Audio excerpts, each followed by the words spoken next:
Hi everyone. In our previous video, we were speaking about a sense of containment and why it's important for children. We also touched on some skills which could be helpful in achieving a sense of containment in your child or children.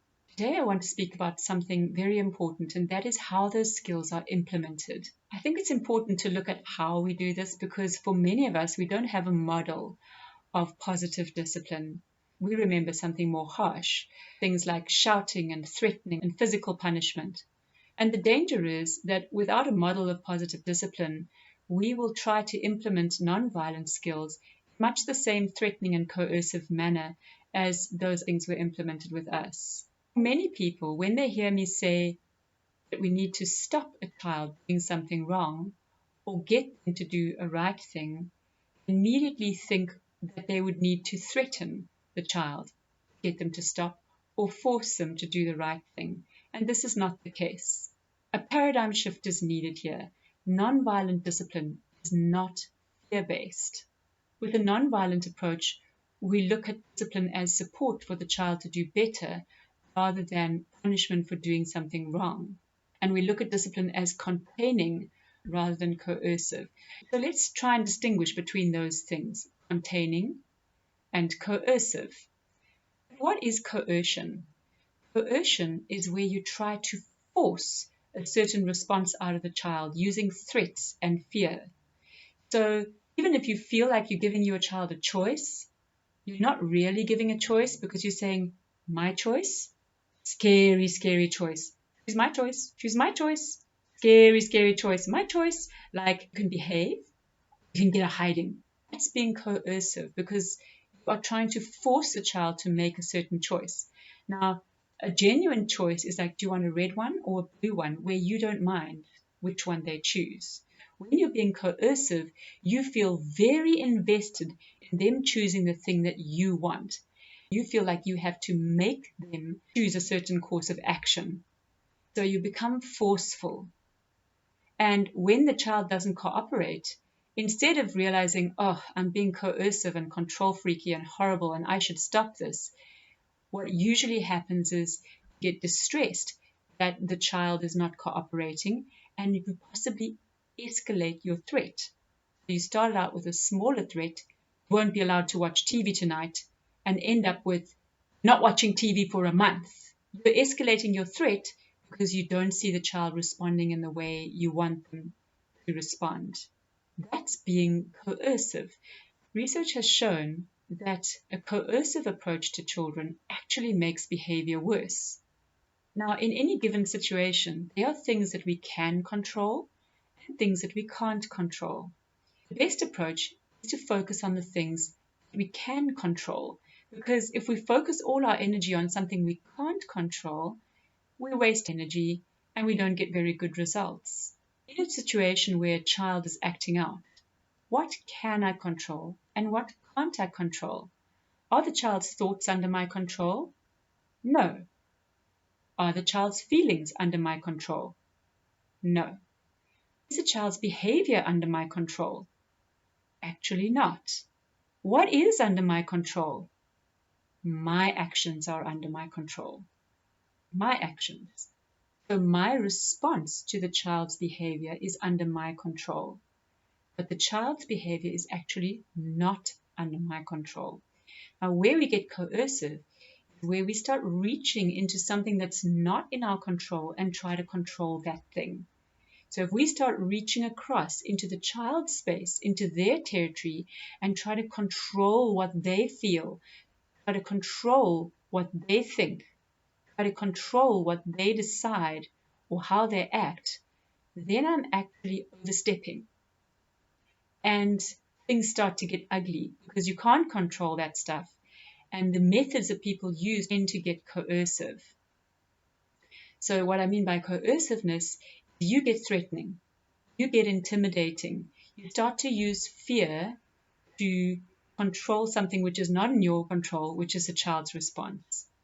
Now, you might say, well, how are we supposed to stop children doing the wrong things and get them to do the right thing if we don't use force, if we don't use threats? It's difficult if you grew up with punishment and threats to be able to think how you would do that without that threat. When you use containing skills in the spirit in which they're intended to be used, they tend to work really well. If you get control freaky and coercive, they don't work well. In fact, what you'll tend to find when you're being coercive is that the child's resistance increases, and that if they do eventually give in and do what you want, you're left with a bad feeling afterwards, where the child felt forced, where you felt like a monster. So how can you be containing instead of control freaky and coercive? Because if you're control freaky and coercive, you don't feel good, your child resents you, and you don't get the best results. Let's think about a situation where a child is being aggressive. Say, for instance, they're hitting or kicking somebody and you want to use a timeout. Timeout could be used in a coercive way, or it could be used in a containing way. To start with, the parent who's being coercive is possibly using timeout as a threat. You're going to get a timeout. Is that what you want? You're going to get a timeout. Now, the interesting thing is, the research on timeout has shown that threatening a timeout tends to increase aggression. And I wouldn't mind betting that has something to do with how it feels to be on the receiving end of somebody being threatening and coercive. I don't know, but if I were the child, I wouldn't respond as well to somebody approaching me like that. Another thing a coercive parent might do is see the timeout as a punishment. In other words, they would tend to think this has to deter my child from doing this in future, and therefore the timeout should be as horrible as possible. They may try to make the timeout more aversive or scary. So they will say, you are going to get a long timeout. I'm going to switch off a light in your timeout. Or I'm going to come in there and do something to cry about. But the moment you go into threat, the moment you try to make your child feel scared or say, you'll be sorry for being coercive, how would we do timeout in a more containing way? Remember, for a sense of containment, the child needs to know that you can stop them if they're doing a wrong thing. If you're being coercive, try to control things that are not in your control, like how the child feels, like to make them feel fearful. You're going to get a timeout. You're going to be sorry. If you're using timeout in a containing way, you're not trying to control the child's response. You're controlling your behavior. You are responding to their behavior in a containing way, but you're not trying to control their behavior. And here's the difference. Let's say your child knows that you do timeout sometimes. Know that if they hit somebody, they will get a timeout. So you don't have to say, if you hit him, you're going to get a timeout. They know that already because it always happens. You're consistent with that. Now let's say they do hit their brother. You're not in control of that. Sometimes it's going to happen. You see them hit their brother and you say, timeout in your room right now. They go to their room, or perhaps you even have to take them to their room. You controlled what was in your power to control, which was your response. You gave them a timeout. They will learn to control their response, which is whether they hit someone or not. So it doesn't involve a threat on your part as the parent. I'm controlling my response. I'm stopping their behavior by putting them in timeout. I'm not trying to control their response. They may decide not to hit somebody because they know they get timeouts, or they may do something aggressive and end up in a timeout, and they may be very upset that they're in a timeout and make a very loud noise. The parent doesn't try to control that. They control whether they give the timeout or not. And they also control whether they warn about the timeout or not. So most likely they would see the aggressive behavior and say timeout immediately, so that the timeout is not used as a threat. That's not to say you can never warn a timeout. Sometimes one warning can be useful. Like say your child is doing something that you really need them to stop, and you say, can you stop that? Or do you need a timeout? I'm counting to 3. You count to 3. If they don't stop, they end up in timeout, which means you've stopped the behavior. You gave them a chance to manage. And I think sometimes that warning is useful. You gave them a chance to manage. You gave them a deadline by which to manage. The choice as to whether to continue the behavior or not was still theirs. You weren't trying to force a certain choice out of them. You knew what you were going to do if they didn't manage. So, coercive, be sorry. You are going to get a timeout. Is that what you want? Want a timeout? Containing would look more like timeout. Right now, in your room. I'm not cross. I'm not being threatening. But I am stopping the behavior because somebody's getting hurt. A few minutes later, when the timeout is over and perhaps I'm speaking with the child, I might say something like, sometimes I need to stop you. One day, you'll be able to stop yourself. In other words, this support of a timeout is in place while you need it. But one day, like scaffolding, I'll remove it because you no longer need it. Can you see the difference? Coercive or containing? Let's take a different kind of timeout. Children don't always need an exclusionary timeout, in other words, where they're on their own. They may need that if they're hurting other people, but a lot of other times we can use a non-exclusionary timeout. I like to think of a non-exclusionary timeout as a timeout from the thing they are not managing. Let's say, for instance, your children always fight when they play with a certain toy. Something about this toy, every time they play with it, they end up arguing and unhappy, and somebody's crying or somebody got hit. When you see them not managing again, you might give them a timeout from that particular toy. So in this case, you're not sending the child to timeout. You're saying, pass me the toy. Thank you. I'm going to keep the toy for a while. In effect, that's a timeout from the toy. Whether you choose to use the word timeout or not is up to you. Let's look at how we would do this in a containing way and how we would do it in a coercive way. A containing action, you've taken away the thing they're fighting about. You're doing it in a supportive way. If you were being coercive, you would say, I'm taking away your toy. You're always fighting about it. I'm going to give it away. Where you're adding that extra little bit of fear. I'm going to give it away. You're never going to play with it again. Is that what you want? Is that what you want? You're adding that bit of fear because you're trying to force them to behave a certain way. These are some of the things that I've heard parents say before. If you don't stop fighting, I'm going to smash that toy. If you don't stop fighting, I'm going to take away that toy and throw it in the dustbin and you're never going to see it again. That's being coercive. You're trying to do something to force a certain reaction from the child. You want the children to stop fighting over the toy, and so you're threatening them with the loss of the toy. You may hope that will work, but how does it feel for children to be threatened in an area which they're actually not managing? With the containing approach, you observe the children, you see if they manage with the toy. If they don't, you might say, pass me the toy, I'm going to keep the toy for a while. After a while, children might ask to play with the toy again. I would probably say something at that point like, I can give the toy back, but you must play with it nicely. So can you manage to play with it nicely and share the toy? If you can manage, I can give it back. If you're not managing, I'll come and take the toy again, because it's horrible when we fight with each other. Can you play nicely? Can you manage? Probably get a response like, we can manage. And then what you'll find is children may try extra hard to manage because they really want to be allowed to play with that toy. I'm not trying to control their behavior. I'm going to watch and see if they manage or not. I don't have to force them to manage. If they don't manage, I'm going to do something in my control, which is to take that toy for a while. And in so doing, put a stop to fighting over that toy. If you're being coercive, trying to control your child's behavior with the fear that they'll lose that toy. It's just a different thing. It doesn't work well and it makes everybody more upset. Let's look at another example. Your children are playing outside, but there are certain areas where you don't want them to go. Ask them not to go out of bounds. Will they cooperate or won't they? Perhaps you've decided that if they go out of bounds, they'll have to play inside instead of being allowed to play outside. Consequence may be the same, going inside if you went out of bounds. How you implement it could be either containing or coercive. If you're being coercive, you might say, if you put your toe over that line, you are going to come inside and you're not going to play outside anymore.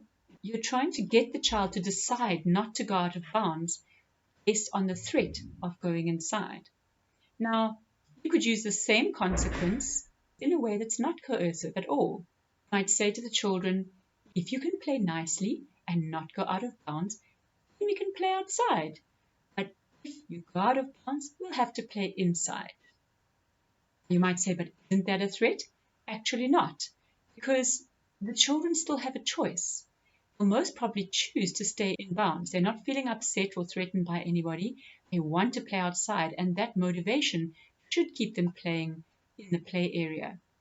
You'll get that child that will test you. They go out of bounds. Perhaps you take their hand, you lead them inside, and you say, you're going to play inside now. Effectively, you've given them a timeout from the thing they weren't handling, which was playing outside. You can hear that it's presented to the child in a completely different way. Controlling or coercive. If you don't stay in the play area, you're going to be sorry. You're going to end up playing inside. Or containing. Can you manage, or do you need to play inside? The difference really is in what the adult is trying to control. In the controlling or coercive picture, the adult tries to control the child's behavior. They try to make the child decide to do what they want. In the containing approach, the adult controls their response. They stay calm and they respond in a way which fits with the child's behavior. If the child is managing, they can stand back. If the child is not managing, they intervene, reduce the child's freedom to something that they are managing, like playing inside, and then perhaps give them another chance to manage later on. You can see there the adult is not trying to control whether the child manages or not. They're not trying to control what the child does. What they're doing is setting things up in the environment so that it puts the child in the best position to manage the outside rules. Another example of a skill which can be containing is that of making amends. Again, how we implement this is important. Sometimes when you see that one child has done something nasty to another child, it's tempting to punish them for that. Feel upset about what they've done and want to control whether they feel upset too. Try to mete out some sort of punishment that'll make them feel sorry. Now again here, you're getting coercive because you're trying to control how sorry the child feels. And remember, the child's feelings are not in your control. If you're crossing over into their space like that and trying to control their feelings, you're probably getting control freaky and coercive again. So when we think of how to get children to make amends, we shouldn't be thinking of the most onerous and horrible task that we could give the child to make amends and make sure they feel sorry, because that's again getting controlling. And when children feel your coerciveness, they don't feel as safe to feel the feelings that are there. So when we encourage a child to make amends, we should make sure that it is actually a restorative action and not a punitive action. In other words, it's designed to put things right, not punish the child and make them feel sorry. We should be looking at what happened, what can be done to put right, and guide the child into doing something which would be nice for that person that was wronged. When you're being coercive, you're so busy trying to make the child feel sorry that sometimes you forget about the victim of the child's wrongdoing. If you look across and see the brother or sister that was hurt by that wrongdoing, what can you encourage the child to do to make amends? That's a more containing approach. The perpetrator doesn't get away with what they did because they have to do something to put right. But that putting right is not designed as a punishment. It's designed to give them an opportunity to restore the relationship with the person that they wronged. Let's look at another example. Now, I know it sounds strange, but when someone's in the habit of being coercive, even rewards sometimes sound like a punishment. Let's say you have a point system or a star chart, or perhaps you've promised your child a treat if they cooperate. The coercive parent can't seem to wait and see if that reward will work. They're invested in the child choosing what they want, and to control the child's behavior, they'll give them all sorts of reminders about that reward, like, remember you're on a point system, you want to lose a point. Is that what you want? You want to get no stars. Oh, well, I suppose you don't care about ice cream then, do you? The parent is scared that their reward won't work, and they try to control the child's behavior. Now, children pick this up immediately. They can see how invested you are in them doing what you want them to do, and that reward starts to feel like a threat. If you're using a reward like a point system in a containing way, you might say something like 1 point for every toy that you put in the box. But if you're being coercive, you might start saying things like, you're not going to get a point. You're not going to get a point. Are you going to put it in the box, or are you going to lose your points? When we use rewards, we need to keep in mind that they won't always work, and that is not under our control. We can look at our systems and ask ourselves if they're rewarding enough, or if there's some other skill we should be using instead of rewards. But the child's behavior remains under their control, not ours. We can add a reward, motivate a child, and many times that will work really, really well. But it won't always work, and that's okay. We have other skills that we can fall back on. Speaking of other skills, a great skill to fall back on may be the when-then statement. Now remember, to use a when-then statement, you take something that the child wants to do and make it dependent on the thing that the child's been resisting doing. So if they don't want to pack away their toys or they don't want to wear their shoes, you might say something like, when you've packed away your toys, then you can watch TV. Or when you've put on your shoes, then you can play outside. The when-then statement is a very containing skill. It tends to work to get children to do what they're supposed to do because they know that the thing they want to do is conditional on that.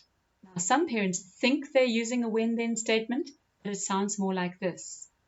If you don't put on your shoes, you will not be allowed to go outside. Put your shoes on. Okay, you're not going outside. That's not necessary. Another example, if you don't pick up your toys, you will not be allowed to watch TV. Is that what you want? You want to miss your TV program? Fine. Don't pick up your toys. See what happens to you.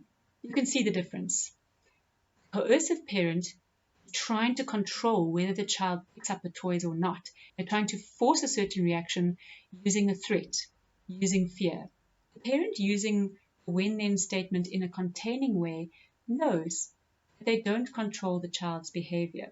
So when they say, when you've got your shoes on, then you can go outside. And tell me when you've got your shoes on, and then it'll be time to go outside.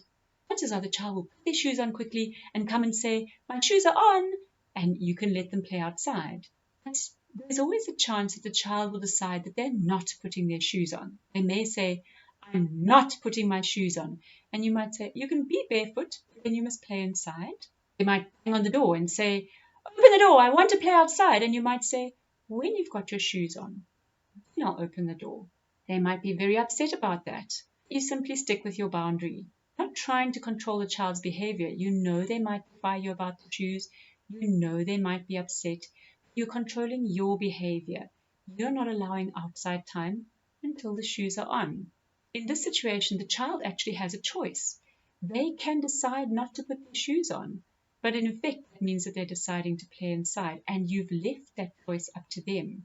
That's the difference, really. In a coercive approach, you try to make the child choose your choice.